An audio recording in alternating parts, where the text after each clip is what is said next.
You know, this week? what's shaken is that a lot of people are panicking, and I understand why they're panicking. I did a little Facebook Live thing last week just to chat. It didn't go so well. I hadn't done a live in a while, so it took me a couple of minutes to get it going. But I was just talking about in general with the market where pricing homes right now is very challenging.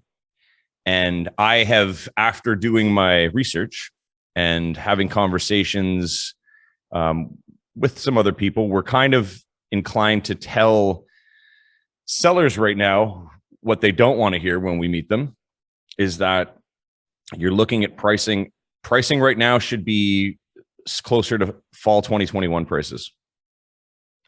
So I'm saying just look at, and that's almost like a 10% decrease from what the last 5 months have been, which I think is warranted based on everything changing with the rates going up.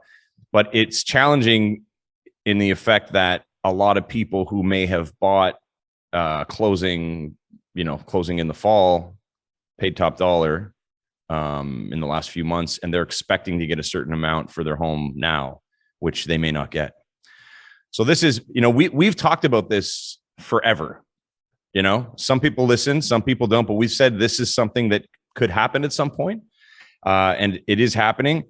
I think the people that might get hurt the most will be the ones that are trying to have bought new builds closing the end of this year, based on their projected sale price for their current home, because there's no way, and people are going to have to pull money from other sources.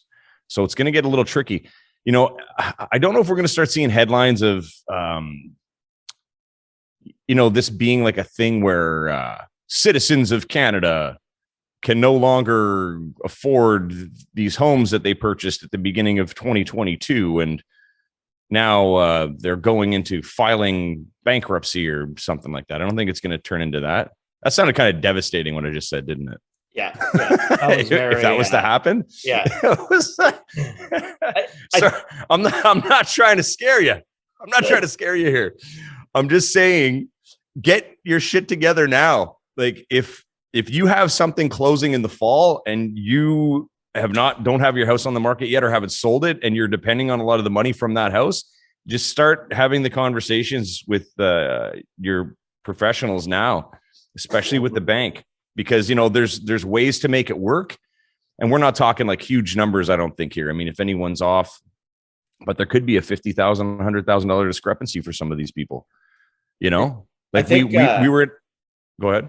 I think the new build aspect is you're right on point with regards to down payment and that being affected from the sale, but also people that signed new build purchase agreements based on the qualifying rate of 5.25%, because that's what we were at for fixed and variable.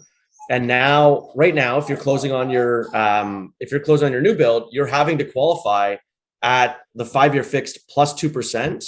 And so in a lot of cases with a lot of banks, at 6.25% to 6.5%, 6.75%. So there is a big difference, and that has eaten away at a lot of people's affordability. So if you qualified or you bought at the max of what you were qualifying for, and then you go and not be able to sell your home or get the equity out that you were anticipating for the down payment, I think there will be a number of people that are having to scrounge and really kind of get other co-borrowers on, like parents co-signing or more gifted down payment, things like that. So to your point, I think getting the ball rolling sooner than later on getting that approval locked in or getting your place listed, knowing what the heck your numbers are instead of waiting till the last minute, because I think there will be a number of people scrambling. But yeah. Yeah. And I mean, like we've got some more listings coming out, which is crazy. Like right now I have a rental and I have 2 lit properties up for sale. And usually I'll have one and then it's sold, one sold. So we're getting back to that era where we actually have an inventory. Like, some agents will have multiple homes for sale. And it's, back to having those conversations and, meeting expectations and making sure everybody's aware. So again, I know I've said this before, whenever I go into a scenario, a situation, I tell them, I'm like, this is what is happening. This is what I think. They'll usually have a different idea. And then if they want to try their idea first, we'll work with that and then work our way backward, like how you used to, right? If you're priced too high. And the buyers are just, even the ones that I have who are active are still just sitting and waiting, like waiting for that perfect house now, because now they can. Thanks for tuning in, everyone. We hope you enjoyed today's episode. Please remember to like, share, comment, and subscribe, because we'd really like that.